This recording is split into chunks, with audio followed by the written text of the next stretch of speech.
Anyara si Monarchy Constitutional Ayun na. monarchy. Okay, I think we have him, Foreign Affairs Undersecretary Ed De Vega, Yusek De Vega. Good afternoon, can you hear us? Good afternoon. Happy Eid Mubarak. Eid Mubarak. Yes, sir. Eid Mubarak. Eid Mubarak, Yusek. Hi, Yusek. Yusek, we were talking about yung mga na-detain na Filipinos sa Qatar. I wonder, first of all, if you could give us an update. Kamusta na po sila? And 16 pa po ba yung nasa detention? Okay. That's right there. I was quoted as saying 16 and 17. 17. 12 males, 5 females. Okay. Okay, so 17. They're still in detention. Our embassy is there. Binibisita sila. Tuloy pa yung investigation ng police. And according to our embassy, walang indication gano'ng katagal pa ito. Mhm. But after the investigation, either i-release sila ng police or i-charge sila. Mhm. Now, maaari i-release or ang charge lang yung organizer kasi yun ang paulit-ulit lang tinatanong who organized this. Mhm. So, but we must emphasize, harmless naman yung rally. Mhm. It was a family gathering, a picnic of sorts.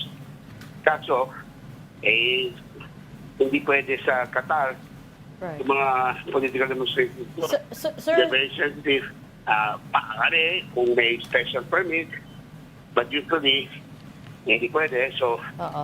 nevertheless, warningan na sila. And by the way, meron tayong 17. But it could have been more. Wow. Marami lang sumunod sa advisory ng embassy. Right. So, this shit until tulungan natin. Sir, sino nga po ba nag-organize? Do we know? Ang nagwat? Ang nag-organize ng rally? Well, one of them, through the internet. In fact, ang ginawa nila, sa beach resort sila, south of Doha, I don't know, paano nagawa na, pinababa yung sinabi na may discount yung entrance fee. So, para hikayat yung mga tao na tumama. Wala naman sinabi na bring paraphernalia. Pero mga iba nagdala ng resort ng t-shirt para kay Digong. Mhm. Ayun ang mga hinuli. Yung mga walang na ganun, hindi hinuli. Now, we will find out in time ano po to. Actually, this is the kind of activity na, sa Western Europe, sa Netherlands, ginagawa without a big deal. Pero iba pong Middle East or countries like China, Singapore, ayaw na ng mga political demonstrations with foreigners. So, ganun po nangyari. No? So, ayaw naman ng embassy, pati yung neighbor, yung migrant workers sa ng BMW, we have our funds para provide them legal counsel kung nakatuwan sila. Yusek, kung nag-work sila dyan sa Qatar, di ba dapat alam nila yung mga rules dyan na talagang mahigpit sa mga political demonstrations? Whatever the purpose. Lalo na yung mga ganyang gathering. So, dapat alam nila bakit ito. parang bago At sa... saka, well, may isang dahilan siguro, they were not paying attention. Kasi tinuturo din namin yan sa yung tinatawag na pre-departure orientation seminar. Pag legal kang OFW, di ba, dumadaan kang BMW o meron kang seminar para turuan kayo tungkol sa condition ng host country. Ito ang posibilidad. Qatar is not a closed society tulad ng Saudi Arabia. They are Wahhabi traditional Islam. Kaya nagbibihis yung babae, hindi mo nakikita yung mukha nila, ganyan. Yung Qatar, mas liberal. Mhm. So siguro, napagkamalang ng ating mga babae na parang Pilipinas. Pero, bigmari, hindi bawal mag-date ng lalaki-babae. Hindi kailangan, walang religious police. Pero, sa political law, they have strict rules. So, sana maging leksyon na to para sa ating mga kababayan. Pero sir, may pag-asang maging lenient naman yung Qatari government kasi sabi nga ninyo, mukhang hinanap nila yung organizer lamang. Is that correct? Is there a possibility of leniency? Yes, they keep emphasizing the following questions. Who organized this? Do you organize it every year? Tinatanong ng mga babayan natin, may balak ba kayo i-disrupt yung Qatar? May balak ba kayo i-disrupt ang Philippines at Qatar relationships? Meron ba kayong gustong i-demonstrate against Qatar? So, baka mag-ilinyan, asahan natin po, hindi yung Qatar po, we can't spin this politically na anti-Duterte yung Qatar o pro-Duterte. They're just very strict na ayaw nila na yung mga foreigners doon sumasama sa politika dahil yung Qatar, maliit na bansa, karamihan ng tao doon at foreigner. Mas maraming foreigner kaysa native. So, ayaw nila na yung mga foreigner i-dominate sila. Kunyari lahat magra-rally tungkol sa politika ng bansa, hindi maggulo na yung Qatar. So, yun ang isang dahilan kaya ganun sila. Yusek, what's the worst that could happen? Kung sakasakaling halimbawang whether makita yung organizer o hindi, what's the worst that could happen sa mga kababayan natin? Ang maximum penalty dyan 3 years, which hindi naman automatic na ibibigay 3 years. Tapos i-deport, maaaring yung 3 years, maaaring bawasan, nagagawin na lang, magbayad ng fine, tapos i-deport. Tutulungan namin sila dyan. Kung court-appointed fees yan, di kaya siguro sa legal assistance yan para lang ma-deport. Ay, sayang, pumunta sila doon para magtrabaho. Oo, sayang trabaho. Mga OFWs lahat, no? Legal sila. Sayang po. So, pero tingnan natin, baka palayain kasi kailangan naman ng Qatar yung ating mga kababayan at yung Qatar tumutulong sa atin. Tumulong sila sa atin para nung 2023, nung nagkagulo sa Gaza, tapos kailangan natin palayaan yung mga Pilipino na naging hostage ng Hamas. Sila yung nag-negotiate para sa atin at napalaya. So, mabait yung Qatar sa atin at maaaring papakinggan naman natin yung ating hinihingi, yung ating bungkahi, yung ating mga ninanais sa kanila. Yusek, gaano karami ba ang Pilipino dyan sa Qatar? At saka, ikalawa, may kumakalat na balita rito na pwede daw bigyan ng bail around equal sa 1 million pesos. Is that true or Okay po. chismis lang yan? Okay. Number one, tapusin ko mo din pangalawa, that's fake news. Masakit naman yung 1 million. Walang bail dito. Ang mangyayari dyan, Yes. either ipapalaya sila or kakasuhan at saka matagal detention. Now, ilan ang Pilipino? Roughly 240 to 250,000. Maaaring mas marami ng konti, mga kusama mo yung mga illegal tap. Pero ang official count, mga 250,000.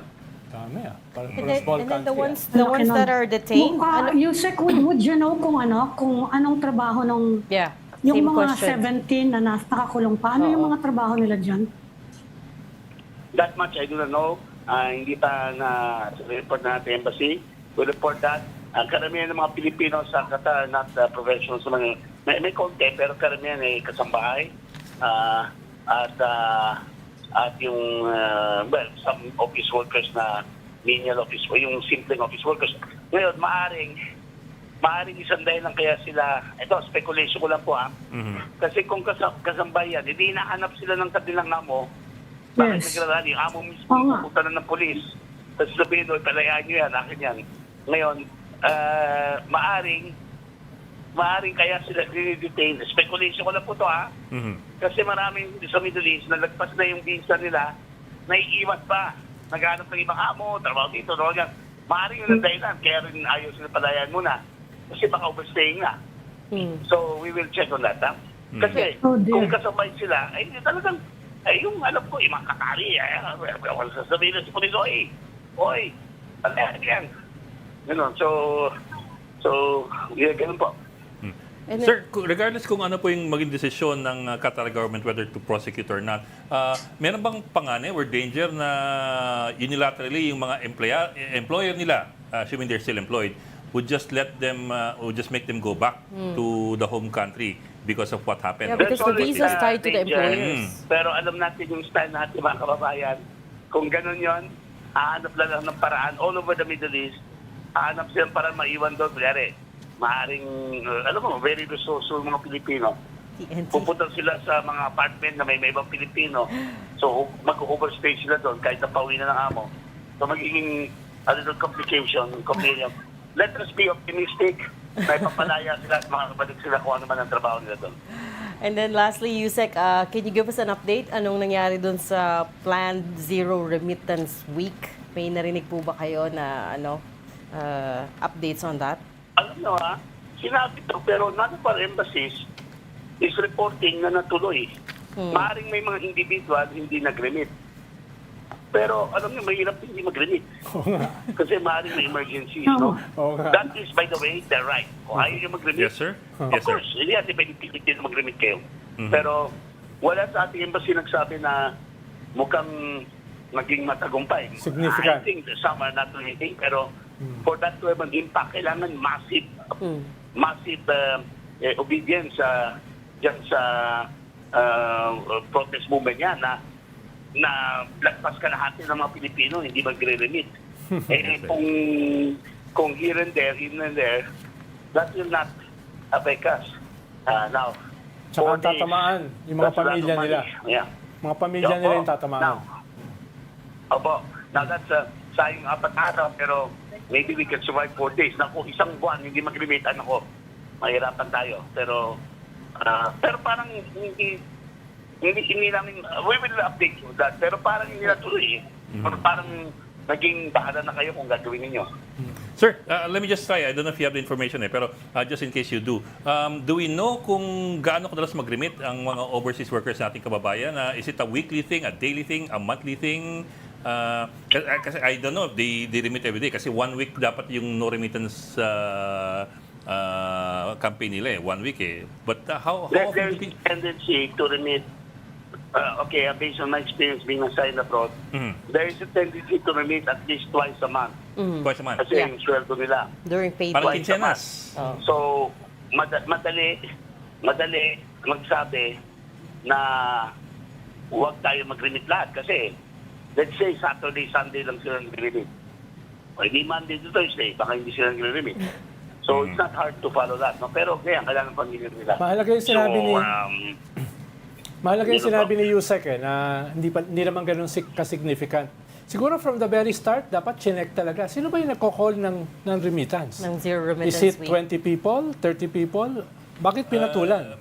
Pinoy-Croatian, Okay. Pinoy sa akin, Croatia yung Kaya nga, kaya nagtaka ako ba't pinatulan? Well, But it didn't start there. It started just a few in small pala. pockets of Kaya nga So, activity. Pero with millions of Yeah, nga po Filipinos, di ba?